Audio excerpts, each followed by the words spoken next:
एक शब्द है जो हमें बहुत ही आकर्षित करता है। विद्यार्थी अपनी पढ़ाई में सक्सेस होना चाहते हैं। हम चाहते हैं कोई हमें बहुत ही अच्छी पोस्ट मिल जाए। बहुत से लोग चाहते हैं कि हम ढेर सारा धन कमाएं और अपने अपने उद्देश्य और अपनी अपनी सफलता। लेकिन सफलता पाने के लिए हमें क्या करना है, तो आज हम इसी विषय में चर्चा करेंगे। लोग कहते हैं कि सफलता पाने के लिए कड़ी मेहनत करने की आवश्यकता है, हमें बहुत मेहनत करनी चाहिए। तो मेरा मानना है कि अगर मेहनत करने से सफलता मिलती तो जितने भी ये मेहनत करने वाले लोग हैं सारे सफल हो गए होते और हमसे तो ऊपर आज उनकी स्थिति होती, बेहतर होती और भी। लेकिन ऐसा नहीं है, देखने में आता है ऐसा नहीं है। तो जरूरी नहीं है कि आप बहुत मेहनत करते हैं तो आप सफल हो जाएंगे। इसके अलावा कहते हैं कि एक काम को यदि आपने पकड़ लिया तो उसे करते ही रहना चाहिए, तब तक करते रहो जब तक सफल ना हो जाओ। तो मुझे नहीं लगता कि यदि आप किसी काम में सफल नहीं हो पा रहे हैं और आपने कोई काम पकड़ रखा है, आप उसको चलाए जा रहे हैं, काफ़ी समय बीत गया है, फिर भी उसमें कोई आपको सफलता नहीं मिल पा रही है और फिर भी आप ये सोचें कि नहीं मुझे इसी में सफल होना है, मैं इसको चलाई जाऊँ, तो ये भी मुझे नहीं लगता कि सफलता के लिए ये जरूरी है कि हम जिस चीज़ में सक्सेस नहीं हो पा रहे हैं, जिस क्षेत्र में हमारा कोई भी आगे जो है वो काम नहीं बढ़ पा रहा है, उस क्षेत्र में हम लगे रहें। तो मेरे हिसाब से शायद ये निरर्थक ही होगा। बहुत सी ऐसी बातें हैं सफलता के लिए। कहते हैं कि सफलता के लिए हमें सबसे पहले तो यदि कोई बिजनेस करना है, कोई काम करना है, तो बहुत सारा पैसा लगाना होगा। अगर हम बहुत सारा पैसा लगाएंगे तो हमें बहुत सारा पैसा वापस मिलेगा। कहते हैं पैसा पैसे को खींचता है, ये बात भी मैंने बहुत सुनी है। हाँ, ऐसा होता है, बहुत सारी चीज़ों में हमें पैसा भी लगाना पड़ता है और उसके बाद हमारे पास पैसा भी आता है। लेकिन हर चीज़ में ये जरूरी नहीं है। जरूरी है पैसा लगाना, क्योंकि कहीं ना कहीं तो हमें कुछ ना कुछ तो खर्च करना ही पड़ता है। लेकिन क्या सिर्फ पैसा लगा देने से, सिर्फ कड़ी मेहनत कर लेने से या रेगुलरली उस काम को करते जाने से आपको सफलता मिल सकती है? भाई, मैंने बहुत सोचा इस बारे में, क्योंकि मैंने भी बहुत कड़ी मेहनत की और कई बार ऐसे जो उद्देश्य बनाए जिनके पीछे मैं पड़ी रही 2 साल, 4 साल, 5 साल, लेकिन वो उद्देश्य पूर्ण नहीं हुए, अभी तक नहीं हुए। तो इसका क्या कारण रहा, ये मैंने सोचा। कहते हैं ना कि ट्रेन में भागने से आपको मंजिल नहीं मिल जाएगी, क्योंकि जिस रफ्तार से ट्रेन चल रही है, जिस रफ्तार से बस चल रही है, आप उसके अंदर बैठे हुए, तो आपको भी उतना ही समय लगेगा वहां पर पहुंचने में, अपने गंतव्य तक पहुंचने में, जिस समय वो ट्रेन या बस पहुंचेगी। अब चाहे आप शांति से बैठे रहिए, उस सफर को एंजॉय कीजिए, या फिर आप उस ट्रेन में भागिए और बहुत ही ऐसे अस्त व्यस्त से दिखिए या बहुत ही ज़्यादा सेंसिटिव दिखिए, इससे कोई फर्क नहीं पड़ने वाला है। तो एक क्या हो सकता है जिससे कि हमें सफलता मिले? तो मेरे विचार से तो एक मैं साधारण सी बात आपको कहना चाहती हूँ कि जिस प्रकार से हमारे जो बड़े बुजुर्ग हैं, कहते हैं ना कि महाजनों ये निगतय से पंथा, महान लोगों ने जो कार्य किया है अपने जीवन में, हमें भी वही करना चाहिए और वही श्रेष्ठ मार्ग होता है जो महान लोगों ने किया। तो सबसे पहली बात है कि हम जो सफलता चाहते हैं, जिस क्षेत्र में सफलता चाहते हैं हम, उस क्षेत्र में हम अपना कोई आदर्श चुने। मुझे कैसा बनना है? आप एक छोटे से बच्चे से पूछिए, तुम क्या बनना चाहते हो? तो वो बता देगा, मैं पापा जैसा डॉक्टर बनना चाहता हूँ, मैं मम्मी जैसी टीचर बनना चाहती हूँ, या कुछ भी। आप जब उससे पूछेंगे तो बहुत ही क्लियर होता है उस बच्चे के दिमाग में कि मुझे क्या बनना है। लेकिन हम लोगों के दिमाग में क्लियर नहीं होता। हम क्या सोचते कि चलो हमने जो क्षेत्र चुना, अगर उसमें हमें सफलता नहीं मिलती है तो हम कोई दूसरा रास्ता चुन लेंगे। हम जो हमारे में योग्यताएं हैं, जो हमारे में क्षमताएं हैं, हम उनको साइड पे रख देते हैं और साइड पे रखने के बाद हम कोई दूसरी चीज शुरू कर देते हैं। वो चीज शुरू कर देते हैं जिसके बारे में हम जानते भी नहीं है। और हम क्या सोचते हैं कि दुनिया तो यही व्यवसाय कर रही है और ये व्यवसाय तो बहुत चल रहा है, आजकल ट्रेंड है, आजकल चल रहा है, ये ब्रांड बहुत चल रहा है, ये चीज बहुत चल रही है, तो हम भी ऐसा ही कुछ शुरू कर ले। तो ये तो एक भेड़ चाल हो गई। कहते हैं ना कि उस भीड़ से डरना चाहिए जो भेड़ों की हो, लेकिन जिसका नेतृत्व एक शेर कर रहा हो। लेकिन उस भीड़ से नहीं डरना चाहिए जो कि शेरों की हो, लेकिन नेतृत्व एक भेड़ कर रही हो। तो कहाँ ले जाएगी वो उसे? नेतृत्व सबसे बड़ी चीज है कि आप कौन सा रास्ता चुनते हैं, आप में कितनी क्षमताएं हैं, आप किस प्रकार से किसी सफलता के बारे में सोचते हैं और किस प्रकार से उस सफलता को प्राप्त करने के लिए कार्य करते हैं। तो मेरे हिसाब से जो एक सफलता के लिए जरूरी चीज है वो मैं आपको बताना चाहती हूँ। पॉइंट पर आते हैं कि सफलता के लिए मेरे हिसाब से जरूरी है कि एक आर्मी वाला नजरिया अपनाना चाहिए। आर्मी का एक नजरिया होता है कि सीधा लक्ष्य पर अटैक करना है। उनका अपना पूरा उद्देश्य क्लियर होता है उनके दिमाग में कि हमें ये काम करना है और इसके लिए वो पूरी योजना बनाते हैं। योजना पूरी रिटर्न में बनाते हैं, बहुत अच्छे से। एक एक व्यक्ति की स्थिति क्या होगी, किस तरह से हमको जाना है, किस तरह से हमको अटैक करना है, किस तरह से वो देखते हैं कि बाधाएं कौन सी आ सकती हैं, कौन सी संभावनाएं हो सकती हैं, कहाँ पर हमें किन लोगों की जरूरत पड़ सकती है, किन लोगों से सहायता लेनी पड़ सकती है, किस प्रकार से हम वहां पर अपना फ्लैग लहरा सकते हैं और उसके बाद हम वापस भी सुरक्षित आ सकते हैं। तो एक आर्मी वालों का एक तरीका होता है और मैं इस तरीके से बहुत प्रभावित हूँ और मुझे लगता है कि हमें यही तरीका अपनाना चाहिए। सबसे पहले हम अपने लक्ष्य को तय करें, हमें ये लक्ष्य प्राप्त करना है और लक्ष्य प्राप्त करने से पहले हम ये भी सोच लें कि क्या हम में वो क्षमताएं हैं, क्या हम उस कार्य को करने योग्य हैं। हम क्या करते हैं कि हमने जैसे कोई होटल खोल ली, अब हमें खाना बनाना खुद को तो आता नहीं है, अब होटल खोलकर कुछ लोगों को वहां पर काम करने के लिए रख दिया। अब काम करने के लिए रख दिया तो हर महीने भाई पैसे तो देने पड़ेंगे ना उनको, चाहे आपकी कमाई हो ना हो, उनको तो पैसे देने हैं। अब होता क्या है कि कमाई इतनी होती नहीं है जितने की सर्वेंट्स की सैलरी चली जाती है। अब थोड़े दिन में हमें लगता है कि ये बिजनेस तो नहीं चलने वाला, हालांकि ये बिजनेस बहुत चलता है, बहुत लोगों का चलता है और इतना ज्यादा चलता है कि आप देखिए गली गली में और जगह जगह पर आपको ढाबे और होटलें मिल जाएंगी जो बहुत चलती है और उनकी पूरी फैमिली उससे पलती है और बहुत ही अच्छा बिजनेस है ये लोगों को खाना खिलाना, क्योंकि सबकी बेसिक नीड है ये। लेकिन वो हमारी क्यों नहीं चल पाती? इसलिए क्योंकि हमें खुद को बनाना नहीं आता, हमारी खुद की क्षमताएं नहीं है। तो सबसे पहले कार्य करने में हमें अपनी क्षमताओं को परखना चाहिए, हम में कौन सी क्षमताएं हैं, हम कितना वर्क कर सकते हैं। कर्म के प्रति निष्ठा होनी चाहिए। हम भले ही दूसरों से काम करवाएं, मैनेजमेंट करें, बहुत अच्छा, हम एक गुड मैनेजर की तरह हम लोग कर रहे हैं। हम बिजनेस मैनेजमेंट का शायद हमने कोर्स भी किया है तो हम कर रहे हैं। लेकिन समय आने पर अगर आपके सर्वेंट्स आपको कह जाते हैं कि हम 2 दिन नहीं आएंगे, तो 2 दिन आप अपना जो काम है वो आप बंद तो नहीं कर देंगे ना। तो उन 2 दिनों में आप क्या करेंगे? अगर आपको आता है तो आप किसी भी टेबल पर बैठकर आप काम कर सकते हैं। आप कोई भी जो क्रिएटिव वर्क है वो भी कर सकते हैं, कुछ बनाने का, कुछ काम करने का, जो भी काम है वो आप खुद कर सकते हैं। तो अगर आप खुद कर लेंगे तो आपकी जो बिजनेस चल रहा है उसमें कोई रुकावट नहीं आएगी, बल्कि वो रेगुलरली चलता जाता है। अब जिस तरह से प्रकाशन का व्यवसाय है, लोगों को टाइपिंग करना ही नहीं आता, लोगों को अपने कंप्यूटर पे वर्क करना नहीं आता, अब वो हर चीज के लिए दूसरों को हायर करते हैं। तो जितना ज्यादा आप दूसरों पर डिपेंड रहेंगे, दूसरों को हायर करेंगे, उतना ही आपका जो बिजनेस है वो कम चलेगा, क्योंकि आपको जितना पैसा आपका आया उसमें से तो आपने दूसरों को दे दिया। अब आपके पास कितना बचता है?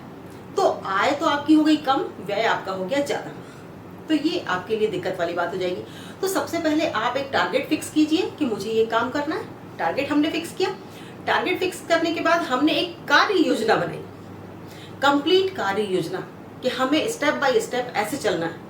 इतनी चीजें होनी चाहिए, इतने सर्वेंट्स होने चाहिए, इतनी व्यवस्थाएं होनी चाहिए, ये जगह होनी चाहिए, इसको इस तरह से डेकोरेट हमें करना चाहिए। सारी की सारी व्यवस्थाएं हमने बना दी हैं और उसके बाद हमें काम करना शुरू करना चाहिए। क्रियान्विति सबसे ज्यादा जरूरी है। हम क्या सोचते हैं, किसी को फोन करना है, हाँ भाई आज वो नहीं मिला, उससे बात नहीं हुई, हमने उससे बात करनी छोड़ दी, अपने आप फोन कर लेगा वो, उसने कह दिया मैं फोन कर लूंगा, वो अपने आप कर लेगा। नहीं, हमें फॉलो करना पड़ेगा, क्योंकि हमें हमारी जरूरत है, इसलिए हमें उसे बार बार फॉलो करना पड़ेगा अगर हमें उससे अपना काम निकालना है तो। और सबसे बड़ी बात है कि हमें कहीं भी किसी से बातचीत करने में, एक संप्रेषण में कोई दिक्कत नहीं होनी चाहिए, जो कम्युनिकेशन गैप है वो नहीं होना चाहिए, लोगों के बीच में क्लैरिटी होनी चाहिए कि आप क्या करना चाहते हैं, क्या कराना चाहते हैं और इससे आपको क्या लाभ है और दूसरे को क्या लाभ है। आप जब तक दूसरे का लाभ नहीं बताएंगे तब तक वो आपके साथ काम नहीं करेगा। तो उसको पता चलना चाहिए कि मेरा लाभ क्या है, तब वो आपके साथ काम करेगा। तो एक कंप्लीटली आप कार्य योजना बनाइए और उस कार्य योजना के हिसाब से चलिए रेगुलरली। अब जब आप कार्य योजना बनाते हैं तो एक जिस तरह से हम एक प्लॉट लेकर एक मकान बनाते हैं, पूरा नक्शा उस मकान का, उसमें क्या क्या होगा, किस तरह से होगा, सारा कुछ बना लेते हैं और उसमें कितना खर्चा होगा, सब कुछ आ जाता है। तो हमें एक सुविधा हो जाती है जब हम मकान बनाते हैं। हालांकि थोड़ा बहुत बजट इधर उधर जाता है, कोई बात नहीं, हम उसे मैनेज कर लेते हैं। तो जिस प्रकार से हम एक कार्य योजना बनाएंगे उसमें थोड़ी बहुत इधर उधर ऊंच नीच हो सकती है, थोड़ा खर्चा कम ज्यादा हो सकता है, लेकिन फिर भी एक मूल जो है कॉन्सेप्ट हमारे दिमाग में होगा कि हमें करना क्या है, किस समस्या के निवारण के लिए हमें क्या करना है, किससे संपर्क करना है, किससे बातचीत करनी है। और एक आइडियल आप बनाइए कि हम जो अपना बिजनेस शुरू कर रहे हैं, जो चीज हम गेन करना चाहते हैं, वो पहले किसने गेन की है और किस तरह से की है। क्योंकि कहते हैं ना कि बने बनाए रास्ते पर चलना बहुत आसान होता है, अपना रास्ता बनाना बहुत मुश्किल होता है। हम अगर अपना रास्ता बनाने निकले हैं तो बहुत कठिनाई हमारे सामने आ सकती है, लेकिन बना बनाया रास्ता अगर हमको मिल जाता है तो हम इजीली उस रास्ते पर चल सकते हैं। तो हम अपना एक आदर्श चुने, किस प्रकार से उसने अपनी तरक्की की है, किस तरह से वो इस उच्च पद पर पहुंचा है, किस तरह से उसने जो अचीवमेंट है वो प्राप्त किया है, तो हम भी उसी रास्ते पर चले, लेकिन अपनी सुविधा, अपनी क्षमताओं, देश काल परिस्थितियों के अनुसार उसको ढालते हुए, उस प्रकार से एक कार्य योजना को बनाते हुए। सेम टू सेम नहीं चलता, कहते हैं ना नकल में अकल चाहिए, तो नकल में अकल थोड़ी सी डालकर फिर आप चलिए। और उसके बाद आप काफी समय तक काम करते हैं, लेकिन आपको लगता है कि अरे अभी तो रिस्पॉन्स पूरा नहीं मिल रहा, थोड़ा ही मिला है, ज्यादा नहीं मिल पा रहा, तो आप ये सोचते हैं कि इसको तो बंद कर दो, दूसरा शुरू कर दो। नहीं, अगर आपको थोड़ा कम रिस्पॉन्स मिल रहा है, कोई बात नहीं, आप अपनी उस प्लानिंग को वापस से देखिए, चेक कीजिए कहाँ प्लानिंग में गड़बड़ी आ रही है। पैसा ज्यादा लग रहा है तो कहाँ कटौती कर सकते हैं, पैसा कम आ रहा है तो किस तरह से अपनी सेल को बढ़ा सकते हैं, किस प्रकार से अपने बिजनेस को बढ़ा सकते हैं। तो इस पर आप काम कीजिए। ये नहीं है कि ये बिजनेस नहीं चल रहा है, इस बिजनेस को बंद कर दिया जाए, बंद कर दो, दूसरा शुरू करते हैं। तो आपने जितनी एनर्जी लगाई थी, साल भर जितना लगाया था इसमें, वो साल भर का आपका जो काम है वो तो बेकार गया। हाँ, ऐसी स्थिति है अगर आपका पैसा ही पैसा लग रहा है, उसमें कुछ भी नहीं आ रहा है और आपको लग रहा है कि इसमें मैं भी मैनेज नहीं कर पाऊंगा, ज्यादा पैसा नहीं लगा पाऊंगा, अब ये नहीं हो सकता, तो अगर आपने हथियार डाल दिए हैं कि ये तो हो ही नहीं सकता, लोगों के सहयोग के बाद भी, लोगों से सलाह लेने के बाद भी और किसी तरह से भी मैनेज करने के बाद भी नहीं हो पा रहा, तो आप उसे छोड़ दीजिए, लीव इट। लेकिन अगर आपको लग रहा है कि अभी थोड़ा कम चल रहा है, इससे बढ़िया दूसरा बिजनेस चल सकता था, तो उसे जब तक आप ग्रो करेंगे तब तक तो ये आपका छूट जाएगा। तो इसी को आप ग्रो कीजिए, इसी को आप आगे बढ़ाइए और अच्छे से अच्छे लोगों से सलाह लीजिए, अच्छे से अच्छे काम के लोग अपने साथ जोड़िए और खुद भी सीखिए उस काम को, ताकि समय मिलने पर, समय आने पर कोई बाधा ना आए और आप वो काम कर सकें। इससे एक आपके जो आपके एम्प्लॉयज हैं उनमें से भी किसी एक की बचत हो सकती है। अगर आप कंप्यूटर वर्क कर लेते हैं तो एक एम्प्लॉय की बचत होती है, कोई और कागजी कार्रवाई आप कर लेते हैं तो भी किसी की, एक एम्प्लॉय की जो सैलरी होती है वो बचती है। तो इस तरह से आप मैनेज कर सकते हैं। और आर्मी वालों का जो मेन जो होता है कि टारगेट, और टारगेट पर ही वो निशाना रखते हैं, तो उसी तरह से हमें अपने व्यवसाय, अपनी जो भी उपलब्धि है उस पर निशाना हमेशा साध कर रखना चाहिए कि मुझे ये करना है।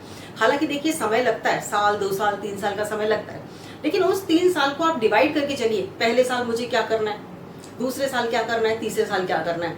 अब 3 हिस्सों में आपने डिवाइड कर लिया अपनी कार्य योजना को। अब देखिए पहले साल की कार्य योजना क्या थी, फर्स्ट ईयर की जो कार्य योजना है उसको भी डिवाइड कीजिए 3 टुकड़ों में, 3-3 महीने की कार्य योजना बनाइए। इन 3 महीनों में मुझे ये अचीवमेंट चाहिए, और ये हो जाएगा तो क्रम से मेरा जो अचीवमेंट है वो स्टेप बाय स्टेप चलता रहेगा, सीढ़ी दर सीढ़ी वो आगे बढ़ता रहेगा। तो अब 3 महीने का आपने अचीवमेंट देख लिया। इसके बाद आप देखिए कि 3 महीने में आपने क्या प्राप्त करने का सोचा है।